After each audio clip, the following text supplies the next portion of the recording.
Assalamualaikum warahmatullahi wabarakatuh. Anak-anakku yang soleh dan soleha, apa kabar semuanya? Jumpa lagi dengan saya Bapak Andi Darmadi, Guru Bahasa Indonesia SMA Islam Adi Medan. Nah anak-anak, kita kali ini akan belajar Bahasa Indonesia yang tentu saja sangat mudah. Kenapa? Karena Bahasa Indonesia itu adalah bahasa negeri. Assalamualaikum warahmatullahi wabarakatuh. Anak-anak yang soleh dan soleha, apa kabar semuanya? Semoga senantiasa diberikan kesehatan oleh Allah Subhanahu wa Ta'ala, sehingga kita bisa menyelesaikan pembelajaran ini sampai tuntas, sampai selesai nanti akhirnya ya nak ya.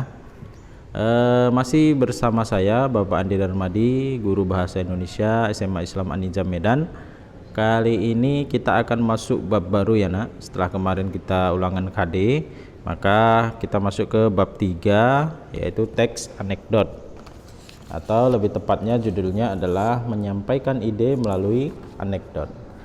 Nah, anekdot sebenarnya ini sudah sering kita jumpai ya nak ya. Dalam kehidupan sehari-hari kita seringkali mendengar atau membaca cerita lucu.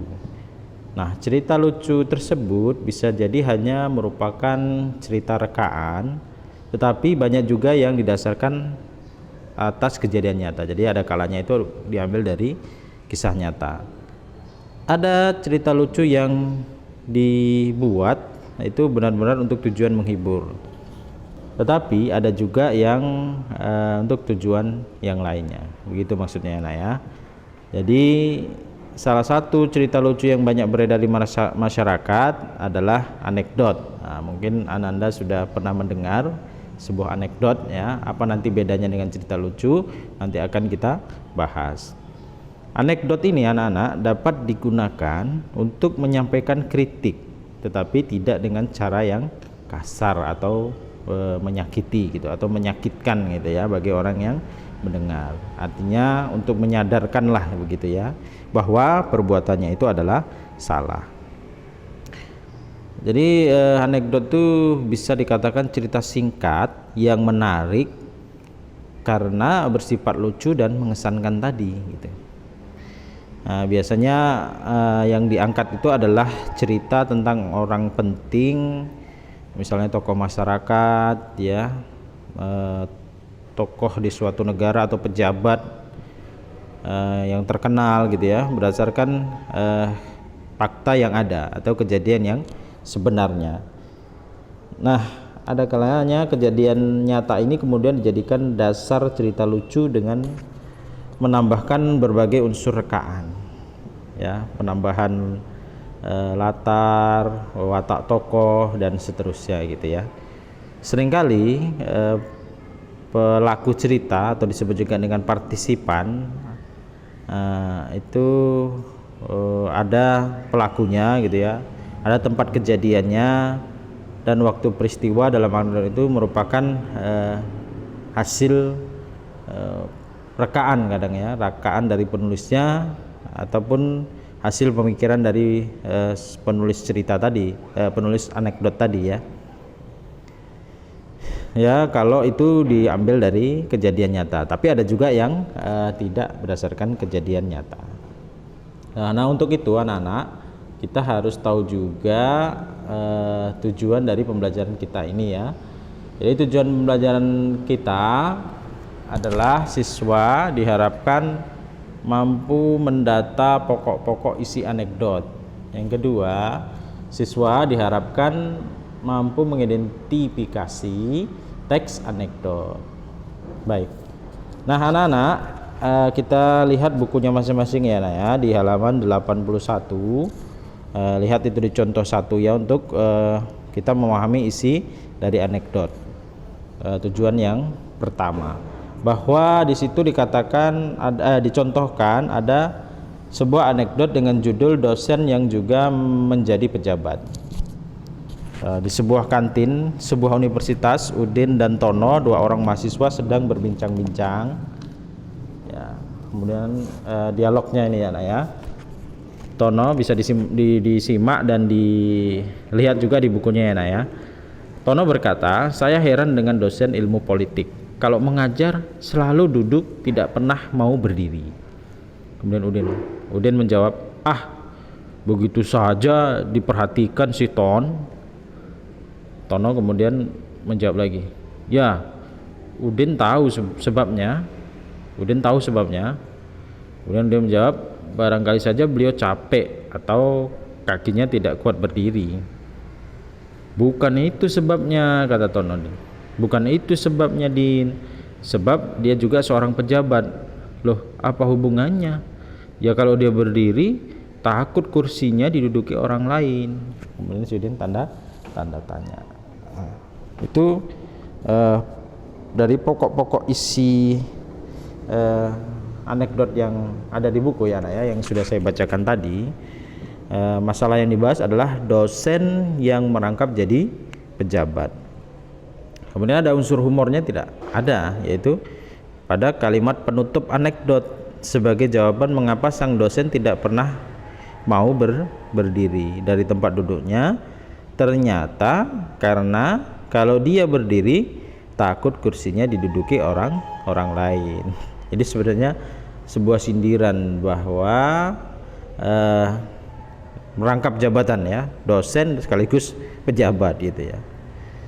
Nah, sebenarnya tidak cocok menurut penulisnya. Ya, kritik yang disampaikan kira-kira adalah kritikan pada para pejabat yang takut kehilangan jabatannya dan tidak mau diganti oleh pejabat baru. Itu untuk kritik pejabatnya. Tapi seandainya itu memang ada, ya itu kritik yang kedua adalah rangkap jabatan yang dianggap tidak efektif dalam menjalankan tugas-tugas ya. Tugas-tugasnya secara maksimal. Oke. Anak-anak, itu masuk kita kepada tujuan yang kedua. Nah, dengan begitu apa ya Naya definisi dari anekdot? Nah, anekdot adalah cerita singkat yang menarik karena lucu dan mengesankan. Biasanya mengenai baik anak-anak, maaf kita lanjutkan kembali. Kita mulai dari isi anekdot atau definisi dari anekdot adalah cerita singkat yang menarik karena lucu dan mengesankan. Biasanya mengenai orang penting dan terkenal serta berdasarkan kejadian nyata atau rekaan. Nah, itu definisi yang sudah saya paparkan di awal tadi ya, Nak ya.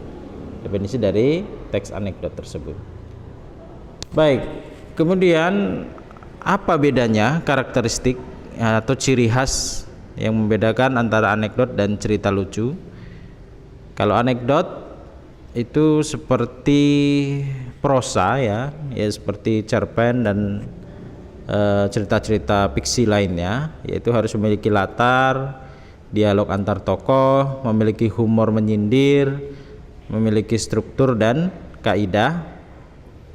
Sementara cerita lucu tidak harus berupa dialog, bahkan tidak memiliki struktur dan kaidah seperti foto-foto yang disajikan dalam slide kita ini sebenarnya cerita lucu, bukan anekdot. Kalau anekdot seperti yang ada di buku itu ya, yang judulnya itu bisa kita lihat tadi. Yang pertama adalah dosen yang juga menjadi pejabat, kemudian cara keledai membaca buku, itu di halaman 82 bisa Anda lihat. Nah, itulah teks ya ataupun cerita anekdot. Nah, seperti memang bentuk cerita pendek dia ya.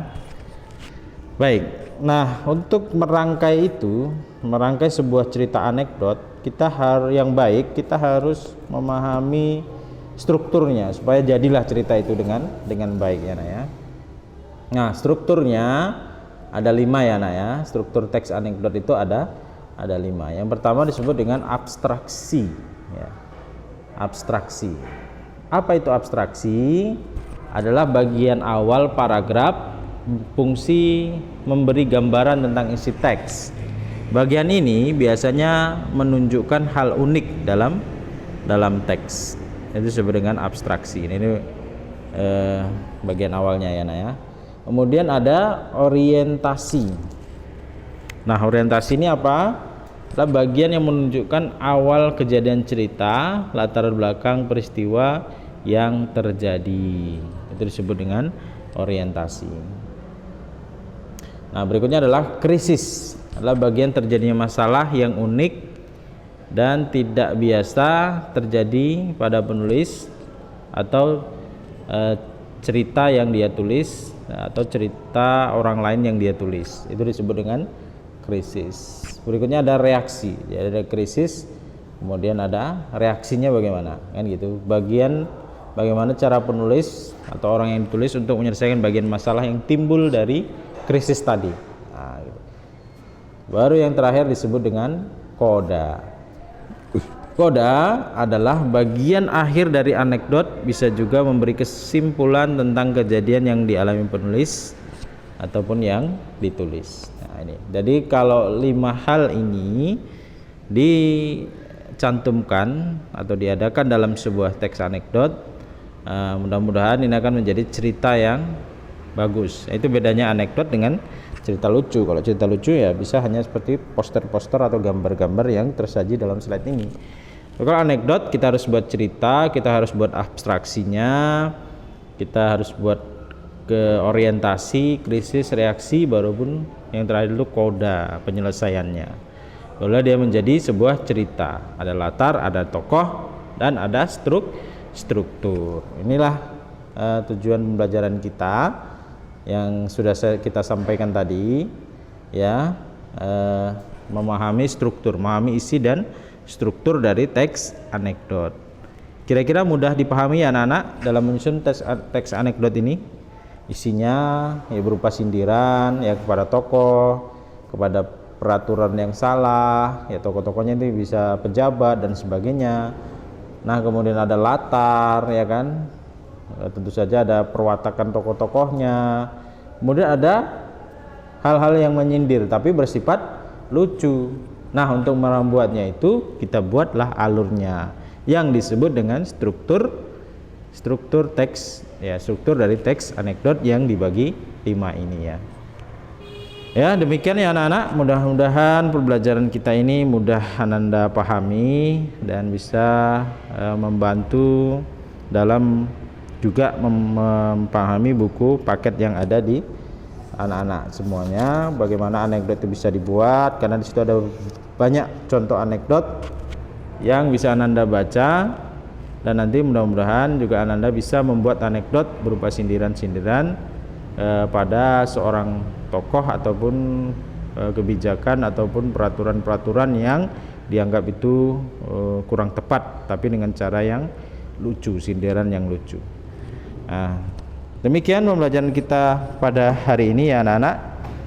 Semoga kita diberikan lindungan oleh Allah Subhanahu wa taala ya, dan kita bisa memahami, Ananda semua bisa memahami pelajaran dengan sebaik-baiknya. Tetap semangat dan jaga kesehatan. Assalamualaikum warahmatullahi wabarakatuh. SMA Islam Anijam, unggul, cerdas, Islami.